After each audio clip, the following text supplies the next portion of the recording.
This is your FastCast for Saturday, October 7th. The top story, what some are considering unprecedented attacks in Israel. Today, the people of Israel are under attack, orchestrated by a terrorist organization, Hamas.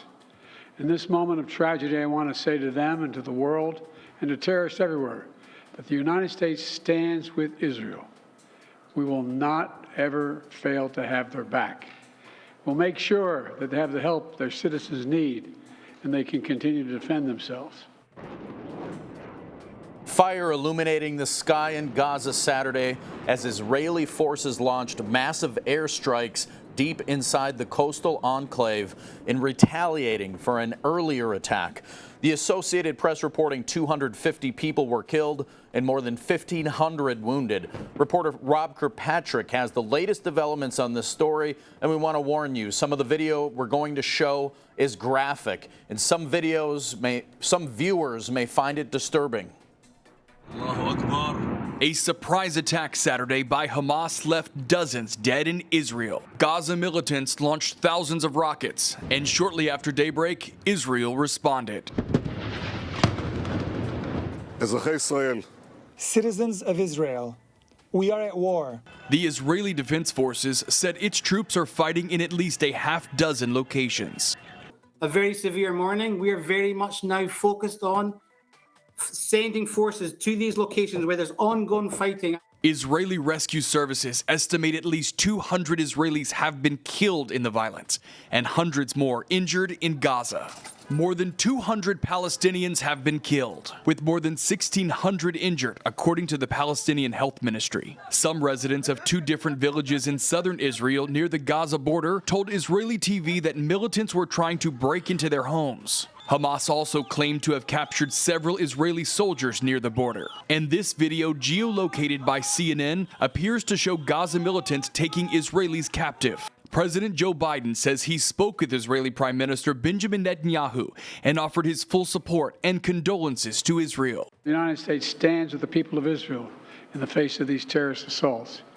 Israel has the right to defend itself. Saturday's assault comes on the 50th anniversary of the 1973 war in which Arab states blitzed Israel on Yom Kippur, the holiest day of the Jewish calendar. I'm Rob Kirkpatrick reporting. Driving around Anchorage, it's not a big surprise to see makeshift tents and camps scattered across the city as temperatures fall outside. And the largest homeless camp is set up at 3rd and Ingra. Saturday looks a lot different than earlier in the week after several vehicles like cars, trucks, and even boats were towed away on Thursday.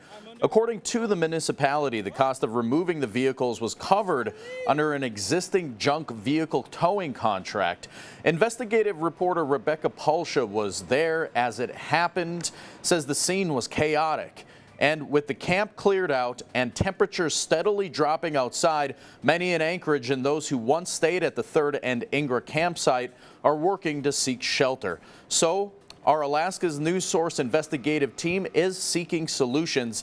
This weekend, get caught up on the latest special, Seeking Shelter, Seeking Solutions, which airs this Sunday at 7:30 p.m. on Channel 2. And then we see some of the most common causes of fires in Alaska have been auxiliary heaters.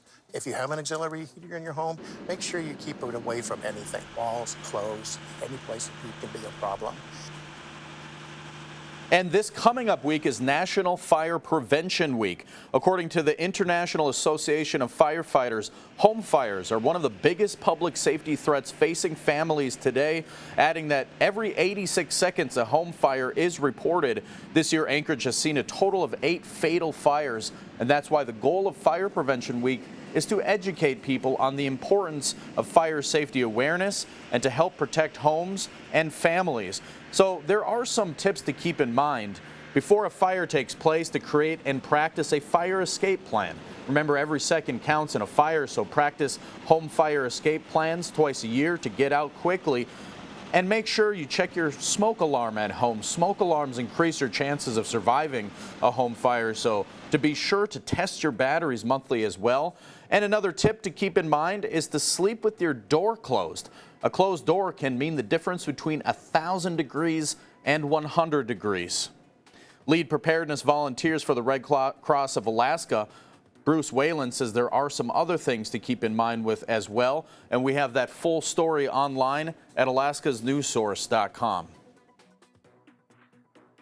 And the final story of your FastCast on Saturday, October 7th is lawmakers are scrambling to try to find a replacement for House Speaker Kevin McCarthy. Running this country is not easy.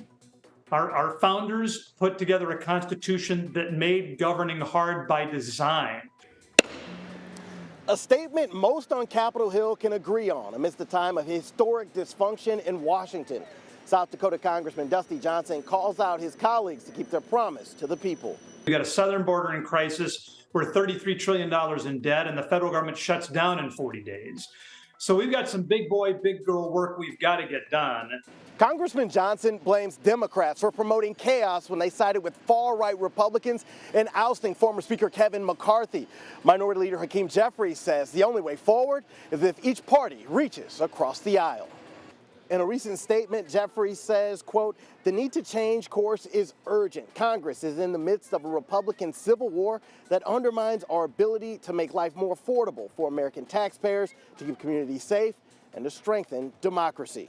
Representative Johnson, who is on the Bipartisan Problem Solvers Caucus, says success starts with a unified Republican Party. There have been times when we've had those 4% of the hardliners in the House work with the 96% of us that want stability, that want predictability, that want conservative victories, understanding they're never going to come as big or as quick as we want them to. Johnson says he's undecided on who he'll support to be the next speaker, but knows the decision is crucial for the future of our country.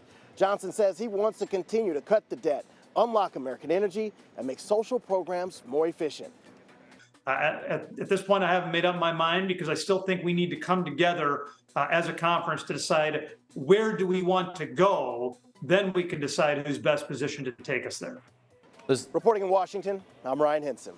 This has been your FastCast for Saturday, October 7th. Thank you so much for watching.